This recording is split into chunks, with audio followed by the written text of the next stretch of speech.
Marvel Academy subscribe ያድርጉ።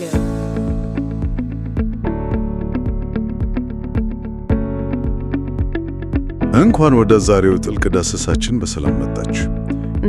ዛሬ በጣም በከፍተኛ ጉጉት ነው ይህንን ጥልቅ ዳሰሳ የምንጀምረው። የዛሬው ትኩረታችን የሞራል ፍልስፍና መሰረቶችና ማዕቀፎች በሚለው እጅግ ሰፊ ውስብስብና በእርግጥም አጓጊ ሰነድ ላይ ነው።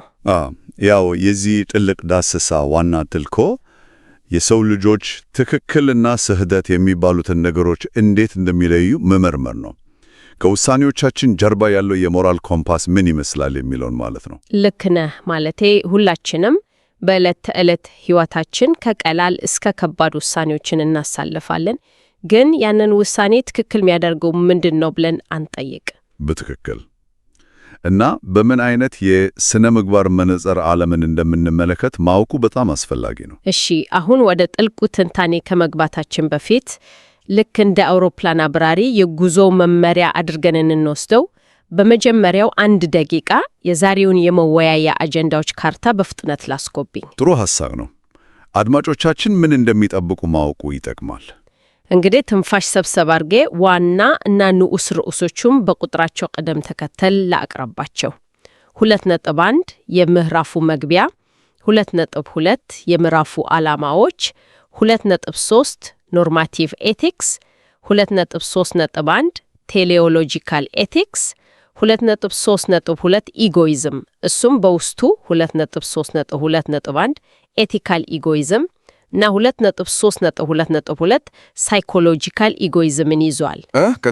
በመቀጠል 2.3.3 ዩቲሊቴሪያኒዝም፣ 2.3.3.1 ክላሲክ ዩቲሊቴሪያኒዝም፣ 2.3.3.2 ጄሬሚ ቤንተም፣ 2.3.3.3 ጆን ስቲዋርት ሚል፣ 2.3.3.4 አክት ኤንድ ሩል ዩቲሊቴሪያኒዝም እና 2.3.3.5 አልትሩይዝም።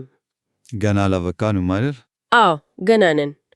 2.3.4 ዲዮንቶሎጂካል ኤቲክስ፣ 2.3.4.1 The Divine Command Theory፣ 2.3.4.2 Rights Theory፣ 2.3.4.3 የካንትስ ካቴጎሪካል ኢምፔሬቲቭ፣ 2.3.4.4 የሮስ ፕሪማ ፋሲ ግዴታዎች፣ 2.3.5 ቨርቹ ኤቲክስ እና 2.3.5.1 የአሪስቶትል ስነ ምግባር። ወደ መጨረሻው ክፍል የደረስን ነው። አዎ ማለቴ በመጨረሻም 2.4 ሜታኤቲክስ፣ 2.4.1 ሜታኤቲክስ ምንድነው? 2.4.2 ኮግኒቲቪዝም እና ኖን ኮግኒቲቪዝም፣ 2.4.2.1 ስትሮንግ ኮግኒቲቪዝም የማኪን ኢረር ቲዮሪ ጨምሮ፣ 2.4.3 ኖን ኮግኒቲቪዝም እና 2.4.3.1 ኢንተርናሊዝም እና ኤክስተርናሊዝም። እንግዲህ ካርታችን ይህንን ይመስላል። ዋው! ያን ሁሉ ርዕስ በአንድ ትንፋሽ መዘርዘርሽ የዛሬውን ዳሰሳችንን ስፋት በሚገባ ያሳያል። ከነዚህ ሁሉ ቁጥሮችና ውስብስብ የፍልስፍና ስያሜዎች ጀርባ ግን አንድ ትልቅ ምስል አለ። እሱ ምንድን ነው? የሰው ልጅ ከተፈጠረ ጀምሮ ሲጠይቀው የነበረው የሰው ልጅ ሕይወቱን እንዴት መምራት አለበት የሚለው ጥያቄ ነው። ሰነዱ ይህንን ዘመን ተሻጋሪ ጥያቄ ለመመለስ 3 ትላልቅ የፍልስፍና መንገዶችን ያሳየናል። አዎ 3ቱ መንገዶች ማለቴ ውጤት ተኮር፣ ግዴታ ተኮር እና ስብዕና ተኮር የምንላቸው ናቸው። በትክክል የመጀመሪያው አንድ ድርጊት የሚያመጣው ውጤት ላይ ብቻ የሚያተኩረው ውጤት ተኮር መንገድ ነው። ሁለተኛው ውጤቱን ወደ ጎን ትቶ የተግባሩን ትክክለኛነትና የግዴታ መከበር ላይ የሚያተኩረው ግዴታ ተኮር መንገድ ነው። ሶስተኛው ደግሞ ከድርጊት ይልቅ የሰውን ውስጣዊ ባህሪና ስብዕና ግንባታ ላይ የሚያተኩረው ስብዕና ተኮር መንገድ ነው። እነዚህ 3ቱ መንገዶች ዓለምን የምንመዘንባቸው የተለያዩ ሚዛኖች ናቸው። እሺ እንግዲህ ይህንን ጉዳይ ደረጃ በደረጃ እንፈትሸው። ከመጀመሪያው አቅጣጫ ብንነሳ ቴሌኦሎጂካል ወይም ውጤት ተኮር ስነ ምግባር ከሚባለው ክፍል። አዎ የዚህ ፍልስፍና ዋነኛ ሞተር ዓላማው መንገዱን ያሳድገዋል የሚለው መርህ ነው። ማለትም አንድ ድርጊት በራሱ ጥሩም ሆነ መጥፎ ሊባል አይችልም። ወሳኛው ነገር በስተመጨረሻ የሚያመጣው ውጤት። እዚህ ውስጥ በጣም የሚያስከራክሩ ሐሳቦች አሉ አይደል? ልክ ነሽ። ለምሳሌ የኢጎይዝም ጽንሰ ሐሳብ አንዱ ነው። ኢጎይዝም ስንል ሰዎች ሁልጊዜ የራሳቸውን ጥቅም ብቻ ነው የሚያስቀድሙት የሚል ሐሳብ የሚንጸባረቅበት ነው። አዎ። እና ኢጎይዝምን ስንመለከት በሁለት ትልልቅ ዘርፎች መክፈል እንችላለን። ሳይኮሎጂካል ኢጎይዝም እና ኤቲካል ኢጎይዝም። ልዩነታቸው ምንድን ነው? ሳይኮሎጂካል ኢጎይዝም የሞራል ሕግ ሳይሆን ስለ ሰው ልጅ ተፈጥሮ የሚነገር የስነ ልቦና መላምት ነው። የሰው ልጅ በተፈጥሮ ራስ ወዳድ ነው።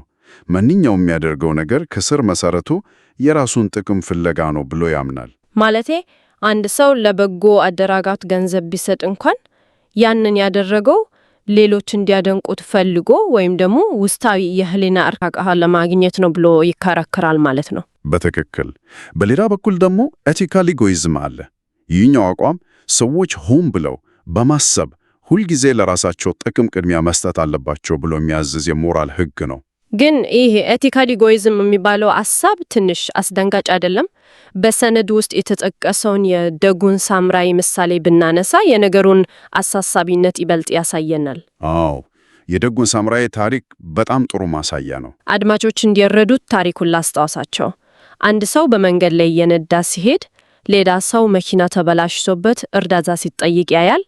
የአላፊ መንገደኛ ቆሞ ለመርዳት ሲሞክር እርዳታ ጠያቂው በተንኮል ይህንን ደግ ሰው ይግደለዋል። አዎ፣ እና የኤቲካል ኢጎይዝም አራማጆች ይህንን ታሪክ ሲሰሙ ደጉ ሳምራዊ በመቆሙ ትልቅ የሞራል ስህተት ሰርቷል ነው የሚሉት። እኮ በጣም ይገርማል። የራሱን ሕይወትና ጥቅም ማስቀደም ሲገባው ለማያውቀው ሰው ብሎ ራሱን አደጋ ላይ መጣሉ ስህተት ነው ይላሉ። ግን ይህ ማለት ማህበረሰባዊ መረዳዳትና አብሮላትን አደጋ ላይ አይጥልም ወይ? ማንም ማንንም የማይረዳበት ዓለም አይፈጥርም። ያ ነው እንግዲህ ትልቁ የኤቲካል ኢጎይዝም ትችት። ሁሉም ሰው የራሱን ጥቅም ብቻ የሚያሳድድ ከሆነ ማህበረሰባዊ መዋቅር ሊፈራረሽ ይችላል የሚል ጠንካራ ተቃውሞ ይነሳበታል። ታዲያ መፍትሄው ምንድን ነው? ለዚህም ነው ከዚህ ጠባብ የራስ ወዳድነት እይታው ወጥቶ የውጤት ተኮር ፍልስፍናን ወደ ላቀ ደረጃ ያሸጋገረው ሌላኛው ጽንሰ ሐሳብ የሚመጣው እሱም ዩቲሊታሪያኒዝም ነው። ዩቲሊታሪያኒዝም ለኔ ምን ይጠቅመኛል ከሚለው ይልቅ ለብዙሃኑ ትልቁን ደስታ ወይም ጥቅም የሚያመጣው የትኛው ነው ብሎ የሚጠይቀው ፍልስፍና ነው። ልክ ነሽ። እዚህ ላይ ነው ነገሩ በጣም አስገራሚ የሚሆነው። ዩቲሊታሪያኒዝምን ለመፈተን አንድ እጅግ ፈታኝ የሆነ የምንጭውን ምሳሌ እናንሳ። አንድ ሟች ሚሊዮነር አለን በል። ይህ ሰው ዕድሜ ልኩን የኢትዮጵያ ቡና ክለብ አጠባቂ ደጋፊ ነበር። ይህ ምሳሌ በጣም ታዋቂ ነው። ሲሞት $2 ሚሊዮን አውርሶ ገንዘቡ ለኢትዮጵያ ቡና ክለብ ምርጥ ተጫዋቾች መግዣ እንዲሰጥለት በአጠገቡ ላለው ታማኝ ወዳጁ በአደራ መልክ ቃል አስይዞ ይሞታል። እና ወዳጁ ምን አደረገ? ያንን አደራ የተቀበለው ሰው ገንዘቡን ይዞ አዲስ አበባ ሲደርስ ያንን $2 ሚሊዮን ለክለቡ ከመስጠት ይልቅ ለቀይ መስቀል ቢሰጠው 100,000 በሐራም የሚያልቁ ሰዎችን ከሞት ማትረፍ እንደሚችል በግልጽ ያስተዋላል። አሁን ጥያቄው ውሳኔው ምን መሆን አለበት? በጣም ከባድ ምርጫ ነው። ለአንድ ሟች የተገባን ቃል ማክበር ወይስ የ100,000 ሰዎችን ሕይወት ማትረፍ?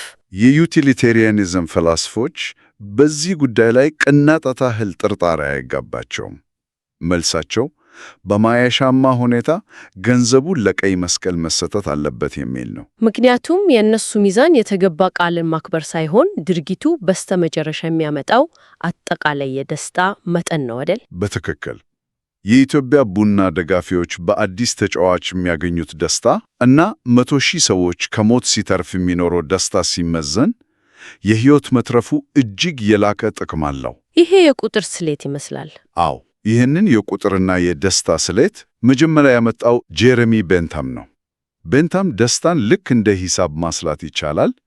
የትኛው ድርጊት የላቀ ደስታን ለብዙዎች ያመጣል፣ በቁጥር ብልጫውን እንወስዳለን ይላል። ግን የቤንታም የቁጥር ስሌት ሁሉንም ነገር እኩል አያደርገውም። ማለቴ ለምሳሌ አንድ ሰው ጥሩ መጽሐፍ አንብቦ የሚያገኘው እርካታና አንድ ሰው ተኝቶ የሚያገኘው እርካታ በቁጥር እኩል ቢሆንስ? አየሽ፣ እዚህ ላይ ነው ጆን ስቱዋርት ሚል የተባለው ሌላኛው የዩቲሊቴሪያኒዝም አባት ሐሳቡን የሚያሻሽለው። ሚል የቁጥር ብልጫ ብቻውን በቂ አይደለም፣ የጥራት ብልጫም ያስፈልጋል ይላል። የጥራት ጉዳይ ስትል ምን ማለት ነው? ሚል የሰው ልጅ ደስታ ከንስሐት የስሜት እርካታ የተለየና የላቀ ነው ብሎ ያምናል።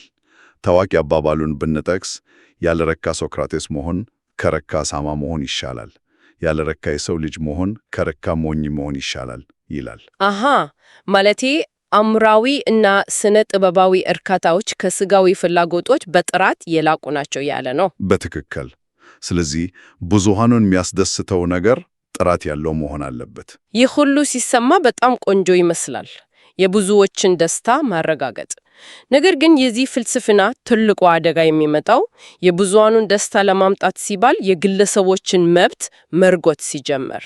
አዎ፣ ሰነዱ ላይ ያሉትን በጣም ከባድ ምሳሌዎች ብንመለከት ዩቲሊታሪያኒዝም የሚያስፈራ ገጽታ አለው። ለምሳሌ በከተማ ውስጥ የተነሳን ትልቅ ሁከት እና የዘር ግጭት ለማስቆም ፖሊስ አንድን ምንም የማያውቅ ንጹሕ ሰው አስሮ የሐሰት ማስረጃ ፈጥሮ ዋናው ወንጀለኛ ይህ ነው ብሎ በአደባባይ በመቅጣት የሕዝቡን ቁጣ ቢያበርት፣ ዩቲሊታሪያኒዝም የብዙዎችን ሕይወት ስለታደገ ብቻ ይህ ድርጊት ትክክል ነው ሊል ይችላል። ወይም ደግሞ በከተማ ውስጥ የተደበቀን የቦምብ ፍንዳታ ለማስቆም ቦምቡን ያጠመደው ሰው እውነቱን እንዲናገር ብሎ የሰውየውን የ10 ዓመት ሕፃን ልጅ ማሰቃየትን ሊያጸድቅ ይችላል። የአንድ ሕፃን ስቃይ ከሺዎች ሞት ጋር ሲመዘን አነስተኛ ነውና። እኚህ ምሳሌዎች የዩቲሊታሪያኒዝምን ደካማ ጎን ፍንቶ አድርጎ ያሳያሉ። የውጤት ብቻ ተገዢ መሆን ፍትሕንና የሰው ልጅ ክብር በቀላሉ ሊንድ ይችላል። በርግጥ እዚህ ላይ በዚሁ የውጤት ተኮር ክፍል ውስጥ የተጠቀሰውን አልትሩይዝም ማስታወስ ተገቢ ነው። አዎ፣ አልትሩይዝም የኢጎይዝም ተቃራኒ ነው። አንድ ሰው ምንም አይነት ግል ጥቅም ሳይፈልግ ሌሎችን ለመርዳት ራሱን መስዋዕት ማድረጉን ያሳያል። ለምሳሌ በጣና ሐይቅ ውስጥ እየሰመጠ ያለን ሕፃን ለማዳን ሲል የራሱን ሕይወት አደጋ ላይ ጥሎ ዘሎ የሚገባ ሰው የአልትሩይዝም መገለጫ ነው። ልክ ነሽ። ነገር ግን አልትሩይዝም ቢሆን በግለሰብ ደረጃ እንጂ እንደ ማህበረሰብ ተቋማዊ ፍትህን ለማስጠበቅ ሁልጊዜ ላይሰራ ይችላል። እና የብዙሃኑን ጥቅም ለማስከበር ሲባል የንጹሃን ደም መፍሰስ የለበትም፣ የሰው ልጅ ክብር መደፈር የለበትም የሚል ጠንካራ መከራከሪያ ሊነሳ ይቻላል። በትክክል። እናም ይህ ጥያቄ በቀጥታ ወደ ሁለተኛው ትልቅ ክፍላችን ያሸጋገረናል። ዲዮንቶሎጂካል ወይም ግዴታ ተኮር ስነ ምግባር። ውጤቱ ምንም ይሁን ምን ድርጊቱ በራሱ ስህተት ከሆነ ስህተት ነው የሚለው አቋም ማለት ነው። አዎ፣ ዲዮንቶሎጂካል ስነ ምግባር ዓላማውን መንገዱን ያስድቀዋል የሚለውን መርህ ሙሉ በሙሉ ውድቅ ያድርገዋል። እዚህ ክፍል ውስጥ መለኮታዊ የትእዛዝ ጽንሰ ሐሳብ እና የመብት ጽንሰ ሐሳብ በስፋት ይነሳሉ። መለኮታዊ ትእዛዝ ሲባል አንድ ድርጊት ትክክል ወይም ስህተት የሚሆነው ፈጣሪ ስላዘዘው ወይም ስለከለከለው ብቻ ነው የሚለው ነው። የመብት ጽንሰ ሐሳብስ? የመብት ጽንሰ ሐሳብ ደግሞ በተለይ እነ ጆን ሎክ እና ቶማስ ጄፈርሰን እንዳስፋፋፉት የሰው ልጅ ከተፈጥሮ ያገኛቸው የማይገፈፉ መብቶች አሉት። ለምሳሌ በሕይወት የመኖር የነጻነት እና ደስታን የመፈለግ መብት። እነዚህን መብቶችን የሚጥስ ማንኛውም ድርጊት ለሚሊዮኖች ደስታን ቢያመጣም ፈጽሞ ስህተት ነው ማለት ነው። ልክ ነሽ። ነገር ግን የዲዮንቶሎጂ የጀርባ አጥንት ተብሎ የሚወሰደው የኢማኑኤል ካንት የካቴጎሪካል ኢምፔራቲቭ ፍልስፍና ነው። የካንት ፍልስፍና እጅግ ጥብቅና የማይታጠፍ ነው። ካንት የሞራል ሕጎች ልክ እንደ ስበት ሕግ ሁለንተናዊና በማንኛውም ሁኔታ የማይቀየሩ መሆን አለባቸው ብሎ ያምናል። ይህንንም በተግባር ለማየት አንድ ታዋቂ የካንትን ፈተና ከሰነዱን አንሳ። እሺ፣ ለምሳሌ አንድ ግለሰብ ቤቱ ውስጥ ከነ ልጆቹ ተቀምጦ እያለ በድንገት መጥረቢያ የያዘ እብድ ነፍሰ ገዳይ በሩን አንኳኩቶ ልጆቼ የታሉ ልግደላቸው እፈልጋለሁ ብሎ ቢጠይቀው ይህ አባት ልጆቹን ለማዳን ሲል ነፍሰ ገዳዩን ዋሸት ይችላል? ጥያቄው ከባድ ነው። የትኛውም ተራ ሰው እንዴት አዋሻለሁ እንጂ የልጆችን ሕይወት ማዳን አለብኝ ማለቱ አይቀርም። የካንት ምላሽ ግን ምንድን ነው? የካንት ምላሽ ቀዝቃዛ እና ጥብቅ ነው። አይቻልም። በማንኛውም ሁኔታ ምንም ቢፈጠር እውነት መናገር ግዴታ ነው። ይህ እኮ የማይመስል ነገር ነው። ለምን እንዲህ ይላል? ካንት ይህንን የሚያሰድቅበት የራሱ ጠንካራ አመክንዮ አለው። አንድን ድርጊት ስናደርግ ይህ የእኔ ድርጊት ለሁሉም የሰው ልጅ ሁለንተናዊ ሕግ ቢሆንስ ብለን መጠየቅ አለብን ይላል። መዋሸትን ሁለንተናዊ ሕግ ብናደርገው በዓለም ላይ እውነትና መተማመንን የሚባል ነገር ትርጉም ያጣል ማለት ነው። በትክክል ማህበረሰቡ ከነመካቴው ይፈራረሳል። ስለዚህ ውጤቱ ምንም ይሁን ምን ልጆቼ አደጋ ላይ ቢወድቁም እንኳን መዋሸት በራሱ ስህተት ስለሆነ መዋሸት የለብህም። በጣም ጥብቅ ነው።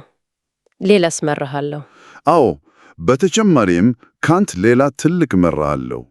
የሰው ልጅን ሁልጊዜ እንደ ግብ እንጂ እንደ መሳሪያ አትጠቀመው ይላል። ለምሳሌ ባርነት ትልቅ የሞራል ወንጀል የሆነው አንድን ሰው የሌላ ሰው ሀብት ማግኛ መሳሪያ አድርጎ ስለሚጠቀርበት ነው አይደል? የሰው ልጅ ክብር በማንኛውም ስሌት ሊቀነስ አይችልም። ልክ ነው። የካንት መርሆች በንድፈ ሐሳብ ደረጃ በጣም የተከበሩ እና የሰው ልጅን ክብር ከፍ የሚያደርጉ ናቸው። ነገር ግን መጥረቢያ ለያዘ ነፍሰ ገዳይ እውነትን መናገር አለብህ የሚለው ጥብቅነቱ በተግባራዊው ዓለም በጣም ይከብዳል። እውነት ነው። የሞራል ግጭቶች ሲፈጠሩ ካንት መፍትሄ አይሰጥም። ለምሳሌ እውነትን የመናገር ግዴታ እና ሕይወትን የማትረፍ ግዴታ ሲጋጩ የትኛውን እንምረጥ? ለዚህ ነው WD ሮዝ የተባለው ፈላስፋ መጥቶ የካንትን ፍልስፍና ለማሻሻል የሞከረው። አዎ፣ ሮዝ የካንትን ፍጹማዊ ሕግጋት ተግባሪነት ችግር ተረድቶታል። ስለዚህ ፕሪማ ፋቺ የሚል ጽንሰ ሐሳብ አመጣ። ፕሪማ ፋሲ ማለት በመጀመሪያ ኢታ ወይም ላዩን ሲታይ ማለት ነው። ሮዝ 7 መሰረታዊ ግዴታዎችን ዘርዝሯል አይደል? አዎ፣ ቃል ኪዳን ማክበር፣ ካጠፉ ካሳ መክፈል፣ ምስጋና ማቅረብ፣ ፍትህ፣ ለሌሎች በጎ ማድረግ፣ ራስን ማሻሻል እና ሌሎችን አለመጉዳት። ለሩስት የሚለው እነዚህ ግዴታዎች ሁልጊዜም ግዴታዎች ናቸው። ነገር ግን እርስ በርስ ሲጋጩ የትኛው ያመዝናል ብለን ሁኔታውን ማመዛዘን እንችላለን። ልክ እንደ ሚዛን ነው የሮዝ ሐሳብ። ለምሳሌ ከአንድ ጓደኛዬ ጋር ሻይ ልንጠጣ ተቀጣጥሬ በመንገድ ላይ ሲሄድ ከባድ አደጋ የደረሰበት ሰው ባይ ቀጠሮዬን አፍርሼ ማለትም ቃል ኪዳን ማክበር የሚለውን ግዴታ ትሼ የተጎዳውን ሰው ወደ ሆስፒታል መውሰድ እችላለሁ። ምክንያቱም ሌሎችን አለመጉዳት ወይም ሕይወት ማትረፍ የሚለው ግዴታ ሻይ ከመጠጣት ቃል ኪዳን በእጅጉ ስለሚያመዝን ነው። ይህ ከካንት ጥብቅነት ይልቅ ለዕለታዊ ሕይወታችን በጣም ተለዋዋጭ እና ምክንያታዊ ይመስላል። አዎ፣ ይህ ሕሳቤ የዕለት ተዕለት የሞራል ውሳኔዎቻችንን በተጨባጭ የሚወክለው ነው። ሆኖም እስካሁን የተወያየንባቸው የቴሌዎሎጂም ሆነ የዲዮንቶሎጂ መንገዶች የሚያተኩሩት አንድ ውጫዊ ድርጊት ላይ ነው። ምን ላድርግ ምን አላድርግ የሚለው ላይ ማለት ነው። አሁን ደግሞ አቅጣጫችንን ቀይረ ወደ 3ኛው ትልቅ ክፍል እንገባለን። እሱም ቨርቹ ኤቲክስ ወይም ስብዕና ተኮር ስነ ምግባር ነው። እዚህ ጋር ትኩረቱ ሕግን መከተል ወይም ውጤት ማስላት ላይ ሳይሆን ምን አይነት ሰው መሆን አለብኝ የሚለው የባህሪ እና የስብዕና ግንባታ ላይ ነው። ይህ አቀራረብ ፍልስፍናን ከድርጊት ወደ ማንነት ያመጣዋል። የዚህ ፍልስፍና አባት ደግሞ ታላቁ ግሪካዊ ፈላስፋ አሪስቶትል ነው። አሪስቶትል እንደሚለው ማንኛውም የሰው ልጅ ድርጊት ወደ አንድ የመጨረሻ ግብ የሚያመራ ነው። ያ ግብ ደግሞ ዩዳይሞኒያ ይባላል። ዩዳይሞኒያ ሲተረጎም እውነተኛ ደስታ፣ ስኬት ወይም ሙሉነት ማለት ነው። ይህ ደስታ ግን ዛሬ አይስክሪም በልቼ የማገኘው አጭር የስሜት እርካታ ሳይሆን በሕይወት ዘመን ሙሉ በጥሩ ስብዕና እና በምክንያታዊነት በመኖር የሚገኝ ጥልቅ የሕይወት ትርጉም ነው። ዩዳይሞኒያ ላይ ለመድረስ አሪስቶትል የወርቃማው መካከለኛ መንገድ የሚለውን መመሪያ ያስተምራል። እውነተኛ ስነ ምግባር ወይም ቫርቹ ሁልጊዜም በሁለት ጽንፎች መካከል የሚገኝ ሚዛን ነው። አንደኛው ጽንፍ የነገሩ ማነስ ሲሆን፣ ሌላኛው ጽንፍ ደግሞ የነገሩ ማብዛት ነው። ሚዛኑ ሲጠበቅ ግን ትክክለኛው ባህሪ ይሆናል። ይህንን በምሳሌ ስናየው በጣም ግልጽ ይሆናል። ጀግንነትን ብንወስድ ጀግንነት በራሱ የሚቆም ባህሪ አይደለም። አዎ፣ በአንድ በኩል ፍርሃት ሲበዛ ፍሪነት ይመጣል፣ ማነስ ማለት ነው። በሌላ በኩል ደግሞ ድፍረት ከልክ በላይ ሲሆን እና ምንም አይነት ጥንቃቄ ሲጠፋ እብደት ወይም ራስን በከንቱ አደጋ ላይ መጣል ሆናል። ይሄ ደግሞ ማብዛት ነው። እውነተኛ ጀግንነት ያለው በእነዚህ ሁለት ጽንፎች መካከል ትክክለኛውን ነገር በትክክለኛው ጊዜ በትክክለኛው መጠን ማድረግ ላይ ነው። ሌላው ምሳሌ ደግሞ ልግስና ነው። አዎ፣ ስስታምነትና አባካኝነት መካከል ያለው ሚዛን ነው ልግስና። ይህንን ሚዛን መጠበቅ ደግሞ መጽሐፍ በማንበብ ወይም ንድፈ ሐሳብ በመሸምደድ አይመታም። አሪስቶትል አጽንዖት የሚሰጠው ጥሩ ስብዕና የሚዳበረው በልምድና በተደጋጋሚ ተግባር ነው። ልክ አንድ ሰው የፒያኖ መጽሐፍ ስላነበበ ብቻ የፒያኖ ባለሙያ መሆን እንደማይችል ሁሉ እውነተኛ ጀግና ለመሆንም ጀግንነት የሚጠይቁ ትንንሽ ድርጊቶችን ደጋግሞ ማድረግ ይጠየቃል። ጥሩ ሰው ለመሆን ጥሩ ተግባራትን አዘውትረን የሕይወታችን አካል ማድረግ አለብን። ይህ በጣም ጥልቅ የሕይወት ፍልስፍና ነው። እስካሁን ያየናቸው ሁሉ የሞራል መንገዶች አንድ የተወሰነ አቋም አላቸው። ይህ ትክክል ነው፣ ይህ ስህተት ነው ብሎ ይነግሩናል። አዎ፣ ነገር ግን ወደ መጨረሻው እና እጅግ ረቂቁ ወደ ሆነው ክፍል 4 ስንሸጋገር ሜታ ኤቲክስ የሚባል አዲስ ዓለም እናገኛለን። ታዲያ ይህ ሁሉ ምን ማለት ነው? ሜታ ኤቲክስ የሞራል ሕጎችን ከመስጠት ይልቅ ራሳቸውን የሞራል ቃላትና የእውነታዎች ትርጉም ይመረምራል። ሜታ ኤቲክስ ከመደበኛው የሞራል ውይይት አንድ እርምጃ ወደ ኋላ አፈግፍጎ ትልቁን ምስል የሚመረምር መስክ ነው። ኖርማቲቭ ኤቲክስ መግደል ስህተት ነው፣ ስለዚህ አትግደል ሲሉን፣ ሜታ ኤቲክስ ግን ሌላ ጥያቄ ያነሳል። ቆይ ስህተት ማለት ራሱ ምን ማለት ነው ብሎ ይጠይቃል።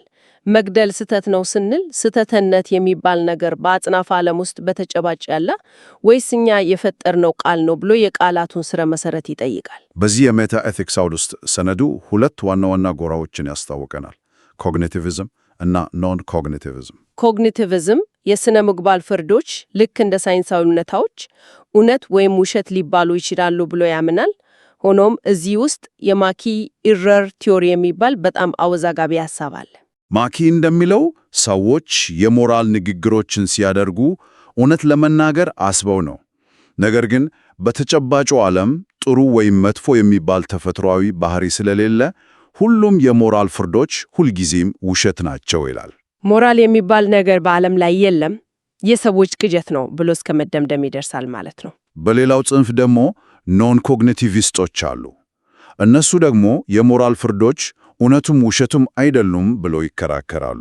ለእነሱ የሞራል ንግግሮች የሰዎች ውስጣዊ ስሜት መግለጫዎች ብቻ ናቸው። ለምሳሌ አንድ ሰው ስርቆት ስህተት ነው ሲል ስርቆቱን በተመለከተ ያለኝ ውስጣዊ ስሜት ጥላቻ ነው እያለ ነው። ይህ በእንግሊዝኛው የፍልስፍና ቋንቋ የቡ አንድ ሁሬ ቲዮሪ በመባል ይታወቃል። መግደል ስህተት ነው ማለት በቀላሉ ለመግደል ድርጊት ኡቴ እንደማለት ነው። ሞራል ማለት ልክ አንድል ምግብ ጣፈጠኝ ወይም መረረኝ እንደማለት የስሜት ነጸብራቅ እንጂ በሎጂክ የሚረጋገጥ እውነት አይደለም ይላሉ። እጅግ ሰፊ እና ጥልቅ የሆነ የፍልስፍና ጉዞ ነው ያደረግነው። ከተጨባጩ የውጤት ስሌት ተነስተን እስከ ቃላት ትርጉም ረቂቅነት ድረስ ተጉዞናል። አሁን ይህ ሁሉ እውቀት አድማጮቻችንን በዕለተ ተዕለት ሕይወታቸው ለምን ሊጠቅማቸው እንደሚችል በማንሳት እናጠቃል። አዎ፣ ዛሬ ባለንበት የመረጃ መብዛት እና የውሳኔዎች ማት በበዛበት ዘመን እያንዳንዱ ውሳኔያችን የሞራል መነጽር አለው። በስራ ቦታ፣ በቤተሰብ ወይም በማህበረሰብ ውስጥ ውሳኔ ስናሳልፍ የራስን ጥቅም ብቻ እያስቀደምን ነው ወይስ የብዙዎችን ደስታ እየፈለግን ነው? አሊያም ደግሞ ውጤቱ ምንም ይሁን ምን መርህን እና ግዴታን በጥበቅ እያከበርን ነው?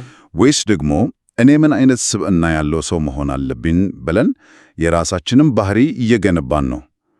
እነዚህን ማዕቀፎች መረዳታችን የዕለት ተዕለት ውሳኔዎቻችንን በንቃት እንድንቀርጽ ይረዳናል።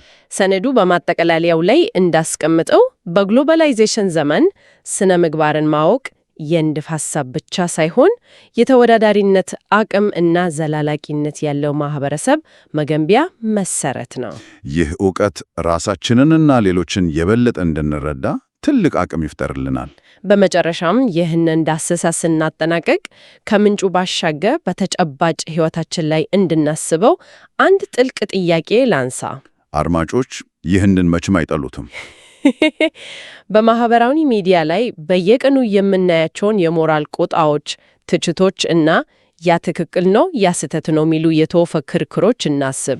በኖን ኮግኒቲቪስቶች እይታ መነጽር ይህንን ስንመዝነው እነዚህ ሁሉ ሰዎች እየተሟገቱ ያሉት በአጽናፈ ዓለም ውስጥ ስለተጻፉ የማይቀየሩ ፍጹም እውነታዎች ነው ወይስ ልክ በኳስ ሜዳ ላይ ደጋፊዎች ለየራሳቸው ቡድን እንደሚያጨብጭቡት እና ተጋጣሚ እንደሚዘረጥጡት የእያንዳንዳችን ውስጣዊ የስሜት መግለጫዎችና የቡድንተኝነት ማንጸባረቂያዎች ብቻ ናቸው? በዘመናዊው ዓለም የሞራል ክርክሮቻችን እውነትን ፍለጋ ናቸው ወይስ የስሜት ጨዋታ? ይህንን አጓጊ ጥያቄ ለሰዎች በጥልቀት እንዲያሰላስሉት በመተው የዛሬው ጥልቅ ዳሰሳችንን እዚህ ላይ እናጠናቅቃለን። አብራችሁን ስለነበራችሁ እናመሰግናለን። ቸርን ሰንበት። Marvel Academy and subscribe Yattergoo.